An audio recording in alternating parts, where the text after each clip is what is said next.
শামিম ভাই আজকে এই সস্তায় সেগুন কাঠের ফার্নিচার দিচ্ছেন ভাই? জি ভাই, এই শীতের অগ্রিম অফার দিতেছি আজকে। শীতের অগ্রিম অফার? শীতের অগ্রিম অফার দিব। শুরু করবেন কি দিয়ে ভাই? এই যে ডাইনিং টেবিল, 4 সেটের ডাইনিং টেবিল, ছোট ফ্যামিলির জন্য বেস্ট ডাইনিং টেবিল। জি ভাই, উপরে 10 মিলি গ্লাস দেখেন উপরে 10 mm গ্লাস থাকে। 10 mm গ্লাস হবে। এটার প্রাইস কত আসবে? এর প্রাইস থাকে মাত্র 30,000 টাকা। 30,000 টাকা। এর পাশাপাশি অল ক্যাবিনেট এটা biscuit model dressing table, Chittagong সেগুন কাঠের ভিতরে থাকবে। এটার প্রাইস কত আসবে? মাত্র 40,000 টাকা। 40,000। এটার প্রাইস কত এটা আসবে? থাকে মাত্র 40,000 টাকা। 40,000। এদিকে এখানে 10% দেখেন discount. 3115 series super set, price কত আসবে? মাত্র 25,000 টাকা। 25,000। এই দিয়ে সেগুন এই কাঠের যে কাঠ ফোম কত? কাটিং কার্ড সেম বক্সের ভিতরে মাত্র 35।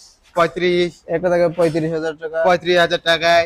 একটা সিম্পল মডেলের মাত্র 35। 35। একটা থাকে মাত্র 25,000 টাকা। 25,000 টাকা। এর পাশাপাশি তারও সোফা সেট দেখতে পাচ্ছিলাম। এটা থাকবে 2 to 1, প্রাইস কত আসবে ভাই? মাত্র 25,000 টাকা থাকবে। 25,000 টাকা। এদিকে তো 25,000 পরিমণি সেই ভাইরাল খাট। এটা ফুল বক্সের ভিতরে থাকবে হেডসেট লিখে same to same design. Head side leg side same to same design. এটা থিকনেস থাকবে 2.5 ইঞ্চি ভাই। 2.5 ইঞ্চি করা। 2.5 ইঞ্চি থিকনেস থাকবে। প্রাইস কত আসবে? মাত্র 55,000 টাকা। 55,000 টাকা। এছাড়া তো 55,000 আপনাদের কাছে বেডরুম সেট নিতে চাইলেও পারেন। এই দেখে বেডরুম সেট সাজানো আছে।